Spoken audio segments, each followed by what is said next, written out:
Senhor Jesus. Nós te abençoamos, Jonatas, em nome do Pai, do Filho e do Espírito Santo de Deus. Amém. Amém. Quero cumprimentar a igreja com a paz do Senhor, amém, irmãos? E aos irmãos que também estão nos acompanhando pelo canal das Semeadores. Que a graça do Senhor Jesus Cristo possa estar sobre a tua vida nesse dia tão especial, onde estaremos falando da palavra do Senhor Jesus Cristo. E eu tenho uma palavra de Deus para o seu coração nessa noite. Pegue a sua Bíblia e abra comigo o livro de Neemias, capítulo de número 1. Livro de Neemias, capítulo de número 1, versículo 2 ao versículo 4. Neemias, capítulo 1, versículo 2 em diante, que nos diz da seguinte maneira: Anani, um de meus irmãos, veio de Judá com mais alguns homens. Indaguei-lhes pelos judeus que haviam voltado, os que sobreviveram ao cativeiro, e a respeito de Jerusalém. Eles me informaram: aqueles que sobreviveram ao cativeiro e estão vivendo lá na província passam por grande tribulação, privação e humilhação. Os muros de Jerusalém foram derrubados e as portas da cidade queimadas. Tendo ouvido esse relato, assentei-me e chorei amargamente. Lamentei por alguns dias e coloquei-me em jejum e oração diante do Deus dos céus. Capítulo de número 2, a partir do versículo 4 em diante. Capítulo 2, versículo 4. Então o rei me perguntou: o que estás desejando me pedir? E nesse instante fiz uma rápida oração ao Deus dos céus e respondi: se for do teu agrado e se o teu servo puder contar com a tua vontade, rogo-te que me permitas ir ajudar a cidade do sepulcro de meus pais, para que eu a reconstrua. Essa é a passagem bíblica que nós estaremos falando um pouco. Quando se estuda o livro de Neemias, podemos aprender diversas lições práticas para as nossas vidas. Neemias estava em uma terra estrangeira, o povo judeu estava cativo na Babilônia e Jerusalém estava assolada, com os muros derrubados, as portas da cidade queimadas, e o povo que não tinha sido levado ao cativeiro permaneciam em Jerusalém, estavam em miséria e desprezo. A situação era totalmente adversa para o povo do Senhor. Mas um homem fez a diferença. Vejamos, antes de falar sobre algumas características, lições práticas que nós podemos aprender com o livro de Neemias, nós devemos fazer algumas observações. Primeiro, que o nome de Neemias significa confortador dado por Deus ou aquele que consola. Segunda observação que nós devemos fazer é acerca da sua ocupação. A Bíblia diz que Neemias era copeiro do rei. Esse título, copeiro do rei, segundo alguns estudiosos, não significava somente aquele que servia o vinho. Essa expressão, copeiro, significava que Neemias era uma espécie de conselheiro pessoal do imperador do mundo. A terceira observação sobre Neemias é sua empatia. Seus ouvidos estavam abertos ao clamor do seu irmão e seu coração sensível às necessidades do seu povo. Essas são algumas características da vida deste homem. E quando nós olhamos para o livro de Neemias, quais as lições que nós podemos aprender com este homem? E lições Deus pode estar nos ensinando através da vida deste homem. A primeira lição que nós podemos aprender com Neemias é que Neemias não se deixou dominar pelo desespero e nem pelo pavor. A primeira reação de Neemias ao ouvir as notícias do seu irmão, através do seu irmão acerca do povo que havia sobrado em Jerusalém, foi assentar-se e chorar. Capítulo 1, versículo 3, eles me informaram: aqueles que sobreviveram ao cativeiro estão vivendo lá na província, passam por grande tribulação, privação e humilhação. Os muros de Jerusalém foram derrubados e as portas da cidade queimadas. A primeira reação que Neemias vai ter ao ouvir essa notícia está no versículo de número 4. Tendo ouvido esse relato, assentei-me e chorei amargamente. A primeira reação de Neemias ao ouvir essa notícia foi se assentar e chorar. Essa reação é algo natural para uma pessoa que está passando por um momento de grande angústia e sofrimento. O choro coloca para fora a dor interna do coração. Os sentimentos de tristeza e angústia é uma reação natural do corpo para livrar-se de uma grande carga emocional. É terapêutico, alivia as tensões internas da pessoa, serve para acalmar a alma. Contudo, logo após a reação natural de chorar, Neemias mostra uma nova atitude. Ele, após ouvir as notícias, ele chora.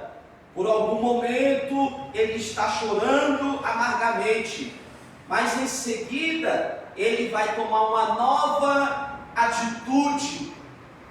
Qual a atitude que Neemias vai tomar? Ele vai jejuar e orar perante o Senhor. Versículo 4, a parte B diz: e coloquei-me em jejum e oração diante do Deus dos céus. Neemias, a primeira reação foi chorar.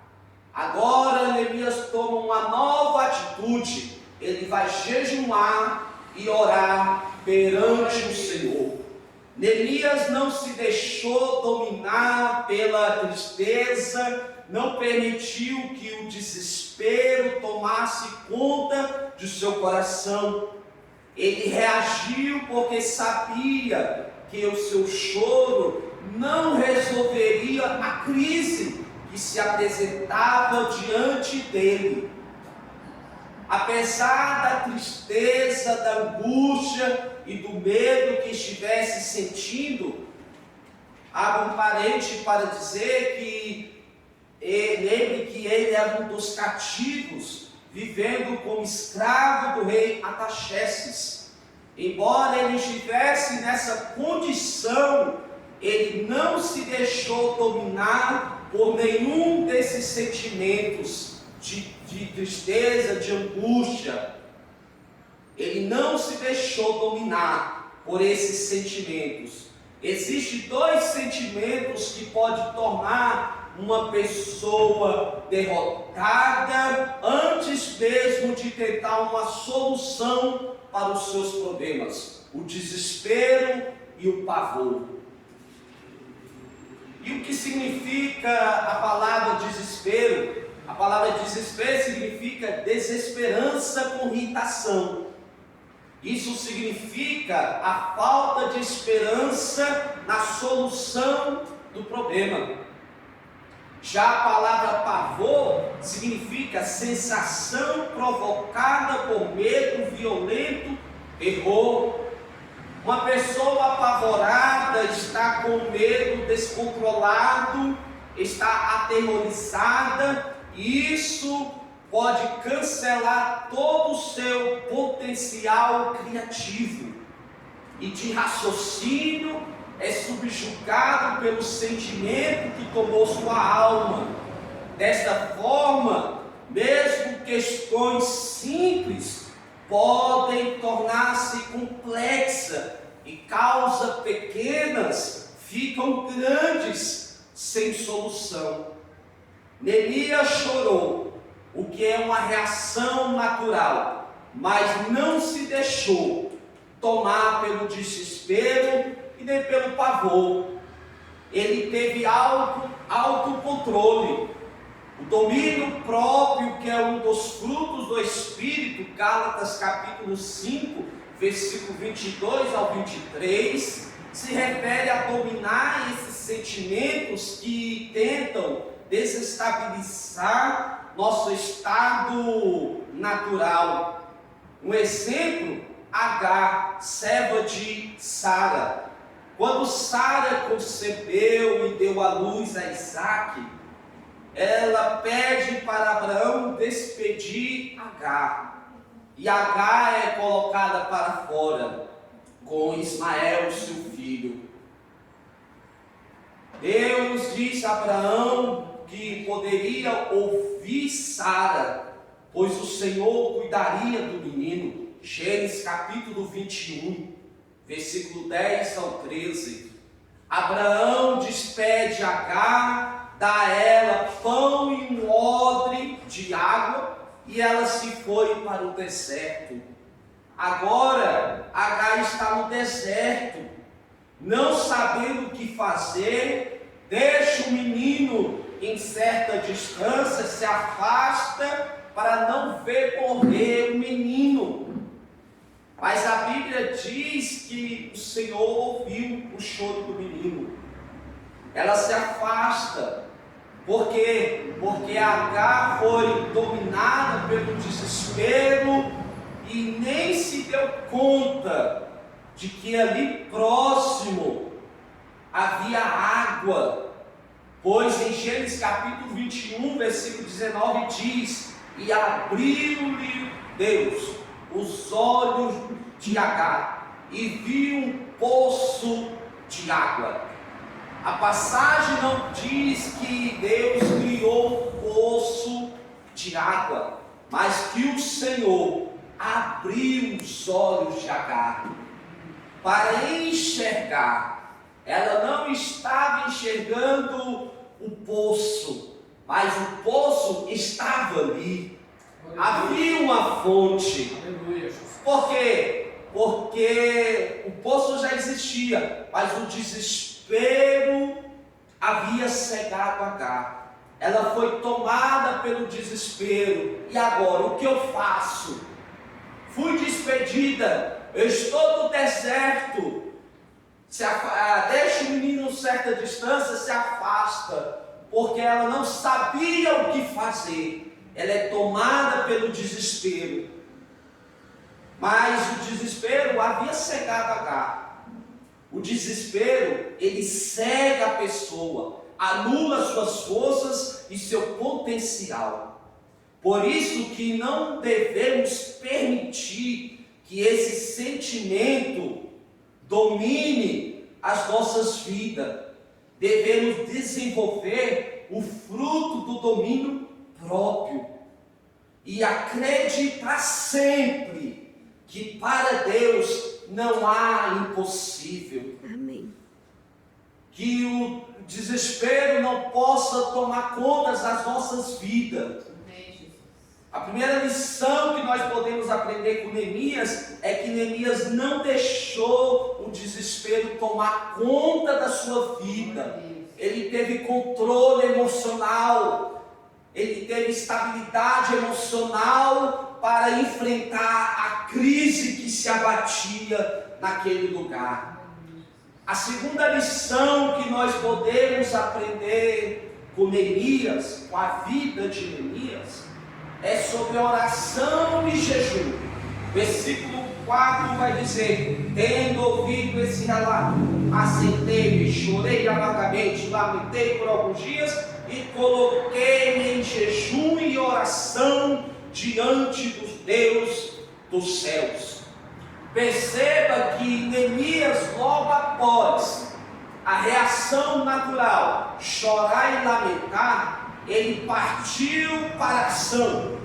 Ele jejuou e orou, buscando estratégias em Deus para a situação de seu povo. Ele vai jejuar, ele vai orar diante daquela crise que chegou ao seu ouvido. Ele sabia que a situação era muito urgente, difícil e que ultrapassava seu limite e forças naturais. Desta maneira, clamou ao Senhor, buscando força, estratégias e capacitação para realizar o que era necessário pelos seus irmãos. Depois, quando falou ao rei novamente, orou para que seu pedido fosse concedido. Capítulo 2, versículo 4 ao 6. Se lermos todo o livro de Neemias, veremos que suas atitudes são sempre baseadas em direcionamentos de Deus, por meio de jejuns e orações. O homem que coloca sua vida a serviço de Deus e que segue a direção apontada pelo Senhor, obterá sempre o melhor. Amém. Confiança e obediência são dois ingredientes fundamentais para todo aquele que deseja ter uma vida abençoada. Amém. Somente mostra confiança aquele que obedece, e somente obedece quem confia. Neemias orou, jejuou, depois a direção que o Senhor lhe deu, ele obedeceu. Esta é a segunda lição que nós podemos aprender, que Neemias ele foi orar, ele foi buscar estratégia diante de Deus, diante da situação que se apresentava diante dele. Ele apresentou a sua causa nas mãos de Deus. Por quê? Porque ele sabia que Deus era poderoso para resolver aquela situação. Eu não sei, queridos, você que está presente e você que está nos ouvindo neste momento, não sei qual é a causa que você está tendo, o problema, a dificuldade que está se apresentando diante de você. Eu tenho a certeza que se você apresentar a tua causa diante de Deus, Deus ele é poderoso para solucionar o teu problema. Amém. Coloque as tuas causas diante do Senhor. Abra o seu coração na presença de Deus, e Deus te dará estratégia, sabedoria, capacitação para resolver essa crise que se abate sobre a tua vida. Amém. Neemias ele chorou, mas Neemias foi orar. Não fique somente chorando. Apresente a tua causa diante do Senhor, e por certo Ele se levantará em nosso favor. Amém. Apresente as tuas crises, apresenta os teus problemas, as tuas dificuldades na presença do Senhor, e por certo o Senhor se levantará e dará a solução. Neemias foi orar, foi jejuar, foi buscar em Deus a solução, porque a solução está em Deus. Ele foi orar. A terceira lição que nós podemos aprender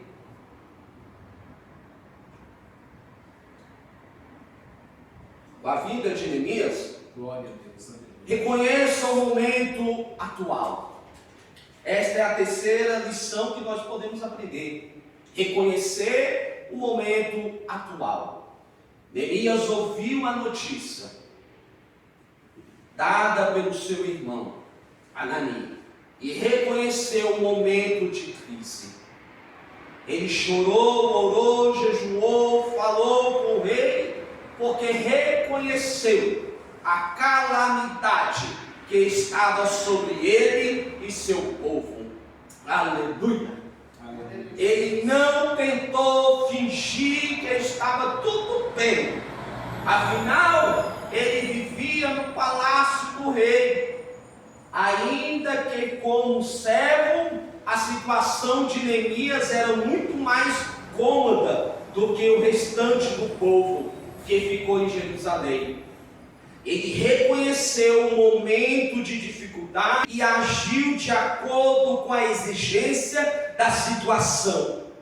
Reconhecer um problema, uma dificuldade ou uma crise é o primeiro passo em direção à solução. Repito, reconhecer um problema, uma dificuldade ou uma crise é o primeiro passo em direção à solução. Glória a Deus. Ele reconheceu o momento atual de crise, de desespero, de calamidade. A quarta lição que nós podemos aprender com Neemias é: haja conforme a direção de Deus. Esta é a quarta lição que nós podemos aprender com a vida deste homem: agir conforme a direção de Deus.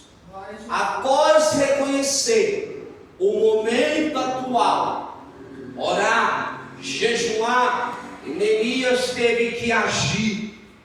Ele se apresentou diante do rei, e quando o rei o viu, seu semblante triste, perguntou o que estava acontecendo. Neemias, por que tu estás triste? Por que teu semblante está dessa forma? Por que você está desse jeito? Capítulo 2, versículo 3 vai dizer: e justifiquei ao rei. Neemias vai dizer por que ele estava daquela forma. Que o rei viva para sempre. Como meu rosto não estaria triste se a cidade em que está o sepulcro dos meus pais está completamente destruída e as suas portas consumidas pelo fogo? Neemias confessou. O rei percebeu que Neemias estava triste, que estava abatido pela situação que estava acontecendo com o seu povo. Porque Neemias, embora estivesse no palácio, Neemias sentiu a dor daqueles que estavam padecendo. Embora aparentemente a sua vida estava mais confortável, mas o seu povo estava padecendo, o seu povo estava morrendo, o povo estava passando por grandes necessidades, e Neemias, ele toma a dor daqueles que estavam ali. Neemias fica triste, abatido, diante daquela situação. Ele confessou, ele respondeu para o rei que estava triste. Então Neemias viu nessa pergunta que o rei faz: por que você está dessa forma? Neemias viu nisso uma oportunidade de ajudar sua nação.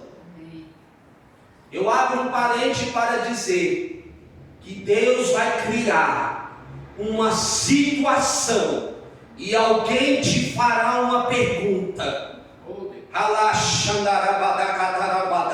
E essa pergunta será a tua oportunidade, o escape, a solução do seu problema. 2 Reis, capítulo 4, versículo 2 vai dizer: Eliseu indaga a viúva: que posso fazer por ti? Vamos lá, pega sua Bíblia e abre aí. 2 Reis, capítulo de número 4. Eu tenho que ler essa passagem. 2 Reis, capítulo 4.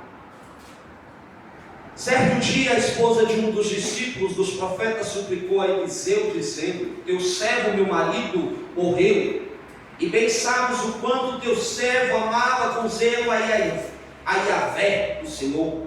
Agora um credor acaba de chegar à nossa casa para levar meus filhos como escravos pelo pagamento da dívida. Eliseu me indagou: que posso fazer por ti? Diz-me que tens em casa. Ao que ela prontamente respondeu: tua serva nada tem em casa, a não ser uma vasilha com azeite. Esta mulher tinha perdido o marido. Ela perdeu aquele que ia suprir as suas necessidades. Só tem que quando o marido morre, ele deixou uma dívida. Ele morreu, mas a dívida permaneceu. E os credores começaram a bater na porta desta mulher, porque eles queriam o pagamento. A dívida deveria ser paga, mas como o marido havia morrido, e agora ela, sem saber o que fazer, não tendo a solução do seu problema, então ela vai até o profeta pedir uma solução, porque ela acreditava que o profeta era um homem de Deus. Ela acreditava que ele poderia dar uma solução para a crise que se abatia sobre a sua casa. Então Eliseu, no primeiro momento, sem saber o que fazer, pergunta: o que eu posso fazer por ti? Diz-me o que tens em casa.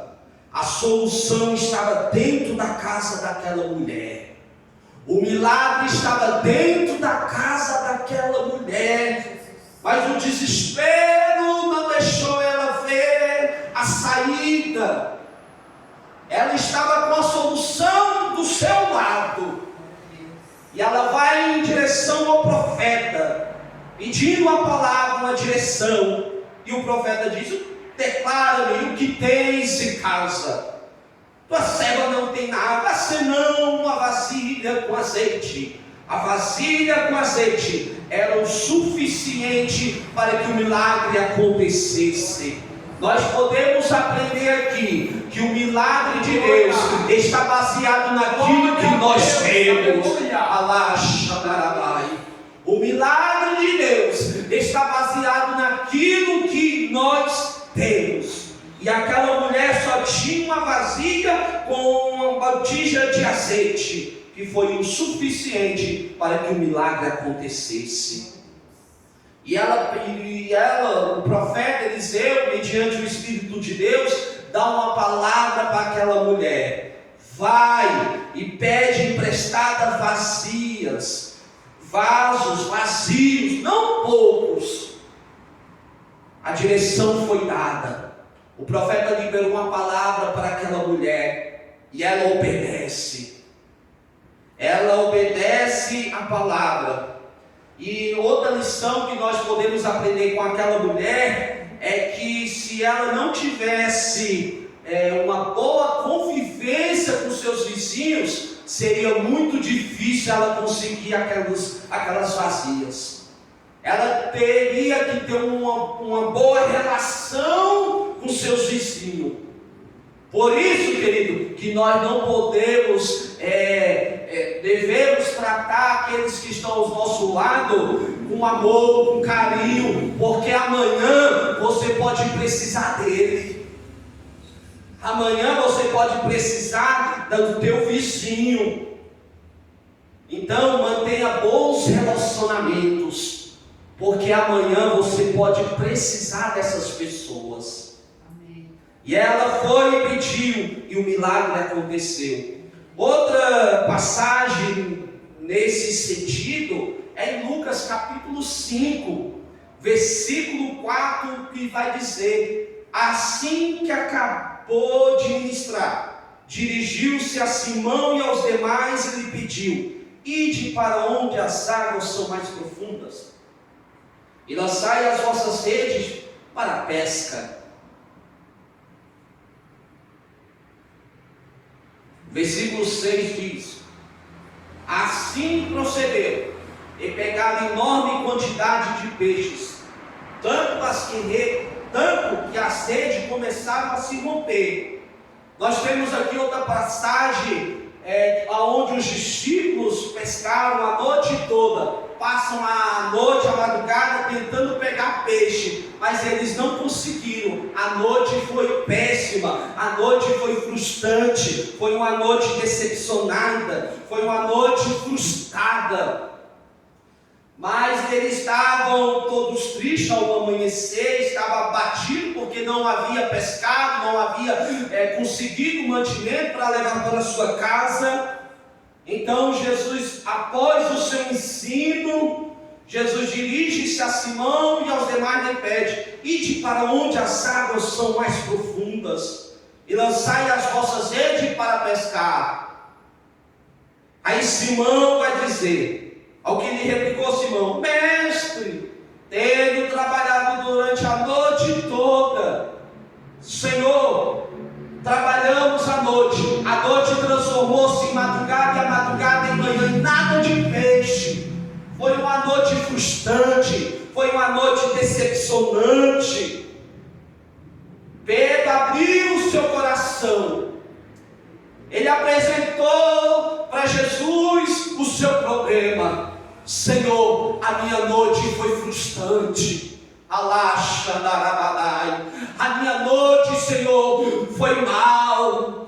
Eu não pesquei, eu não consegui. Eu batalhei, me esforcei, me dediquei, coloquei todo o meu esforço. Eu fiz tudo que estava ao meu alcance, mas infelizmente, Senhor, nada de peixe. O mar não estava para